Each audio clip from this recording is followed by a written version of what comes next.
بسم اللہ الرحمن الرحیم. ناظرین, امید آپ سب خیریت سے ہوں گے. آج سرپرائز ڈے ہے. سرپرائز ڈے کی تاریخ کیا ہے یہ آپ کو بتانا چاہوں گا. ہندوستان ہمیشہ سے پاکستان کے خلاف وار اگریشن میں مبتلا رہا ہے. جب بھی ہم یہ دیکھیں تو کبھی انڈیا لائن آف کنٹرول پہ خلاف ورزی کر رہا ہوتا ہے, کبھی ورکنگ باؤنڈری پہ انڈین ٹروپس بلا اشتعال فائرنگ کر رہے ہوتے ہیں, کبھی وہ پاکستان کے اندر اپنے ایجنٹس بھیج کے, اپنے جاسوس بھیج کے لا اینڈ آرڈر کی سچویشن کریٹ کرنا چاہ رہا ہوتا ہے. متعدد ایسی ہمارے پاس مثالیں موجود ہیں. بلوچستان میں کلبھوشن یادو پکڑا گیا, کراچی کے اندر کئی انڈین کے ایجنٹس پکڑے گئے. اسی طریقے سے خیبر پختونخوا کے اندر ٹی ٹی پی جیسے دہشت گرد گروہوں کی پشت پناہی بھی بھارت کرتا رہا ہے. افغانستان کی سرزمین میں داعش سمیت ایسے تمام عناصر کی پشت پناہی بھی بھارتی خفیہ ایجنسی را کرتی رہی ہے. لیکن آج جو سرپرائز ڈے کا دن ہے, اس کی یاد جب بھی بھارت کو آئے گی, بھارت کو یہ پچھتاوا ہوگا کہ کیوں انہوں نے پاکستان کی فضائی حدود کو کراس کرنے کی جسارت کی. آپ کو یاد ہوگا کہ انڈیا نے بالا کوٹ میں ایک سٹرائک کا دعویٰ کیا. انہوں نے کہا کہ ہم نے بالا کوٹ میں حملہ کر کے وہاں انہوں نے اپنے طور پہ, فرضی طور پہ, جو وہاں دہشت گرد موجود تھے ان کو انہوں نے ختم کر دیا. لیکن اگلے دن پاکستان نے تمام انٹرنیشنل میڈیا کو دعوت دی. انٹرنیشنل میڈیا اور نیشنل میڈیا نے بالا کوٹ کا دورہ کیا.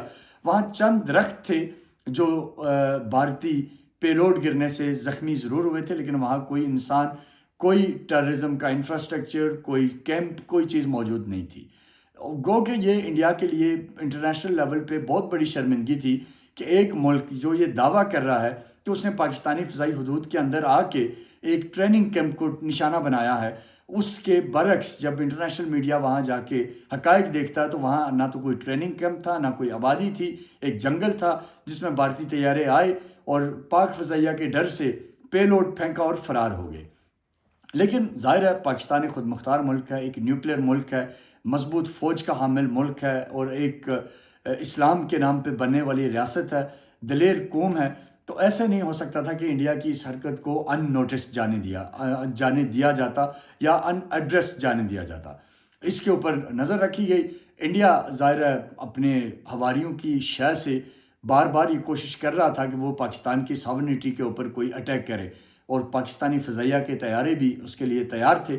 اگلے دن انڈیا کا جو ظاہر میڈیا ہے اس کے حساب سے اگر آپ دیکھیں, اور جو انٹرنیشنل میڈیا رپورٹ کرتا ہے اس کے مطابق پاکستانی طیارے اپنی الرٹ پوزیشن میں تھے, پاک فضائیہ الرٹ تھی. انڈیا نے پھر ایک غلطی کرنے کی کوشش کی, لیکن اس دفعہ غلطی انڈیا کو مہنگی پڑی. پاکستانی طیاروں نے سری نگر میں بادامی باغ میں جو انڈین فوج کا ہیڈ کوارٹر ہے اس کو, وہاں تک پاکستانی طیارے گئے اور پاکستانی طیاروں نے ان کے ٹارگٹس کو لاک کیا. اور اس وقت انڈین فضائیہ کے چیف بھی ذرائع یہ بتاتے ہیں کہ وہیں موجود تھے. پاکستان نے ان کو لاک کیا, انہیں یہ میسیج دیا کہ اگر ہم چاہیں, ہم اگر آپ کی طرح غیر ذمہ دارانہ رویہ رکھیں تو ہم آپ کو اس وقت آپ کے چیف سمیت اڑا سکتے ہیں. لیکن پاک فضائیہ کے طیارے ظاہر ایک اپنی فوجی ایک اسٹریٹجی ہوتی ہے, کیونکہ حکمت عملی ہوتی ہے, اس کے مطابق اسی علاقے میں فضا میں رہے. جو ہی انڈین MiG 21 اڑے, اور وہ MiG 21 جو کہ انڈیا کا مہنگا ترین, انڈیا کو وہ طیارہ پڑا ہے, وہ طیارے جب اڑے تو پاکستانی جو پاک فضائیہ کے جوان تھے وہ انہیں اپنے ٹریپ میں لے آئے, اور انہیں جو ہی آزاد کشمیر کی سرحد کراس کرنے کی کوشش کی بھارتی طیاروں نے, پاک فضائیہ کے طیاروں نے انڈین طیارے مار گرائے. ایک طیارہ جو کہ آزاد کشمیر سائٹ پہ گرا, اور دوسرا طیارہ جو مقبوضہ کشمیر کی طرف گرا.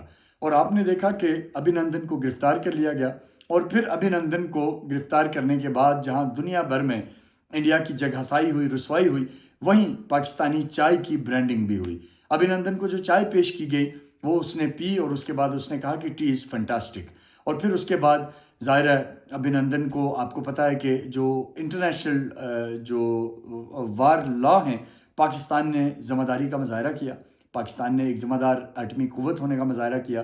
انٹرنیشنل وار کنونشن میں جو پاکستان کی جو کمٹمنٹس ہیں ان کو سامنے رکھتے ہوئے ابھینندن کو اچھی طرح ٹریٹ کیا گیا. اور پھر گڈ ول گیسچر میں انڈیا کو یہ بتاتے ہوئے اسے واگا بارڈر سے واپس بھیجا گیا کہ اگر اگلی دفعہ آپ نے یہ جسارت کی تو یہ واپس نہیں آئے گا. اس کا حال بھی وہی ہوگا جو آپ کے دوسرے پائلٹ اور MiG 21 کا ہوا ہے. بہرحال فائنلی ابھینندن جب واپس چلا گیا تو انڈیا نے اپنی شرمندگی مٹانے کے لیے ایک تقریب رکھی وہاں, اور اس میں ابھینندن کو ویر چاکر نامی ایک ایوارڈ سے نوازا. لیکن حقیقت یہ ہے کہ انڈین فضائیہ کے لیے پاکستان کے جو سرپرائز ڈے ہے یہ انڈین فضائیہ کے لیے انتہائی شرمندگی کا باعث ہے, انڈین گورنمنٹ کے لیے انتہائی شرمندگی کا باعث ہے.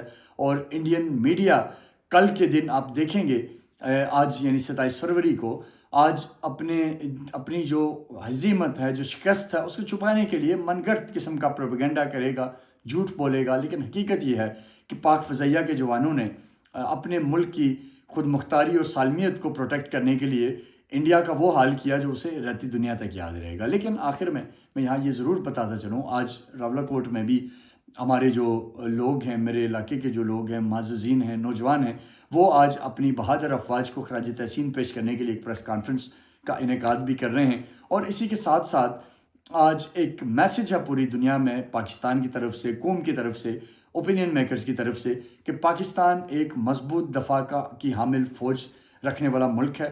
پاکستان کی ساورنٹی کے اوپر جتنی بھی کوششیں, چاہے وہ انٹرنل ہوئی ہیں یا وہ ایکسٹرنل ہوئی ہیں, پاکستانی فوج نے ہمیشہ ان کو ڈیفینڈ کیا ہے, پاکستانی فوج نے ہمیشہ ان کا جواب دیا ہے, اور پاکستان نے ہمیشہ ہر سطح پہ اپنی خود مختاری کو یقینی بنایا ہے. آنے والے دنوں میں ہمیں ظاہر ہے جو اس طرح کا جو بیانیہ انڈیا کی طرف سے اس کے اوپر آئے گا, اس کے اوپر ہم ضرور دوبارہ اپنی آپ کے ساتھ رائے رکھیں گے. لیکن یہ کہتے ہوئے میں آپ سے اجازت چاہوں گا کہ پاک فوج کے ساتھ اس لیے کھڑا ہونا ہر پاکستانی کے لیے ضروری ہے, کیونکہ پاک فوج ہی اس ملک کے دفاع کی ضامن ہے. پاک فوج نے اس ملک کے دفاع کو ناقابل تذکیر بنایا ہے. یہ جو آزادیاں ہیں, یہ جو امن ہے, یہ پاک فوج کی مرہون منت ہے, پاک فوج کی قربانیوں کی مرہون منت ہے. ہماری بہادر افواج ایک طرف ان دہشت گردوں سے لڑ رہی ہے جو ملک دشمن انٹیلیجنس ایجنسیز کے پراکسیز ہیں جو پاکستان کے اندر آپریٹ کر رہے ہیں, وہ چاہے بلوچستان میں BLA ہے, BLF ہے, UBA ہے, یا اسی طرح TTP ہے, یا داعش ہے, یا فتنۃ الخوارج ہیں. ان کے خلاف پاک فوج لڑ کے اس ملک کی سرزمین کے امن کو بحال کر رہی ہے, آپ کے اور ہمارے بچوں کے مستقبل کو محفوظ کر رہی ہے, اور دوسری طرف اس کی جو سرحدی حفاظت کر کے انڈیا جیسے مکار دشمن سے اس ملک کو محفوظ بنائے ہوئے ہیں. لہٰذا میں سمجھتا ہوں کہ آج کا جو سرپرائز ڈے ہے یہ تجدید عہد کا بھی دن ہے. ہم سب کو مل کے پاک فوج کے شانہ بشانہ اس ملک کو نظریاتی سرحدوں میں, اور اس ملک کی جغرافیائی سرحدوں میں, اور اس ملک کی فضائی سرحدوں کی حفاظت میں اپنا کردار, اپنی آواز بلند کرنی چاہیے. اپنا بہت سارا خیال رکھیے گا. پاک فوج زندہ باد, پاکستان پائندہ باد.